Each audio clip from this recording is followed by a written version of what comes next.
तर आज मी ना थोडी वेगळ्या पद्धतीमध्ये ना कैरीची चटणी बनवणार आहे। दुपारी तोंडी लावायसाठी काहीतरी पाहिजे। आता उन्हाळा सुरू आहे, तर जेवणासोबत आपल्याला काही ना काही पापड, लोणचं बिंचं लागतंच। तर मी ही चटणी बनवणार आहे। खूप टेस्टी आणि छान बनते। थोडी वेगळ्या पद्धतीमध्ये म्हणजे माझ्या स्टाईलमध्ये बनवते।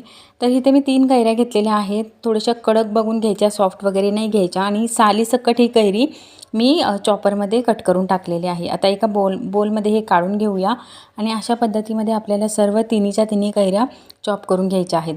आता इथे हिरव्या मिरच्या मी घेतलेल्या आहेत। तुमच्या आवडीनुसार तुम्हाला जसं तिखट आवडतं त्या पद्धतीने तुम्ही इथे मिरचीचाही वापर करू शकता।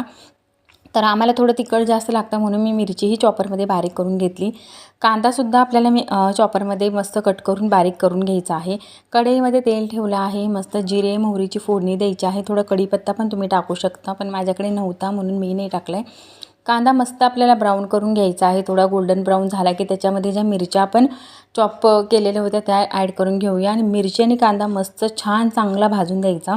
तर आता या कैरीच्या चटणीमध्ये ना आपल्याला गाजर पण ॲड करायचं आहे, कारण की ह्याचं जो कॉम्बिनेशन कलर कॉम्बिनेशन जे आहे ना ते एकदम मस्त दिसेल।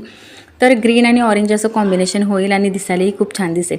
तर एक गाजर मस्त स्वच्छ धुवून पील करून घ्यायचा आहे आणि चॉपरच्या साहाय्याने तेही आपल्याला बारीक करून घ्यायचं आहे। आता इकडे बघा कांदा आणि आपली मिरची आहे ती छान परतली गेलेली आहे आणि त्याच्यामध्येच आता आपल्याला जी कैरी आपण बारीक केलेली आहे ती टाकायची आहे। गाजर जे बारीक केलेले आहेत ते ॲड करायचे आहेत। आता ह्याच्यामध्ये थोडी हळद, थोडं लाल तिखट आणि साखर टाकून घेऊया आणि छान परतून घेऊया। तर तुम्ही बघू शकता कलर इतका मस्त सुंदर दिसतोय ना, ऑरेंज ग्रीन एकदम मस्त वाटतोय। तर आता चवीनुसार मीठ टाकूया आणि मी परत थोडीशी साखर टाकलेली आहे याच्यामध्ये। आंबट गोड तिखट मस्त छान लागली चटणी। तर मी त्या दिवशी बनवली होती, मला वाटलं घरात कोणाला आवडेल नाही आवडेल, पण सगळ्यांना खूप आवडलेली होती म्हणून मी परत सेकंड टाईम बनवली। आणि आता थोडंसं झाकण ठेवून आपल्याला एक वाफ देऊन घ्यायची आहे, मस्त शिजवून घ्यायची आहे। गाजर आणि कैरी पूर्ण आपली शिजली पाहिजे।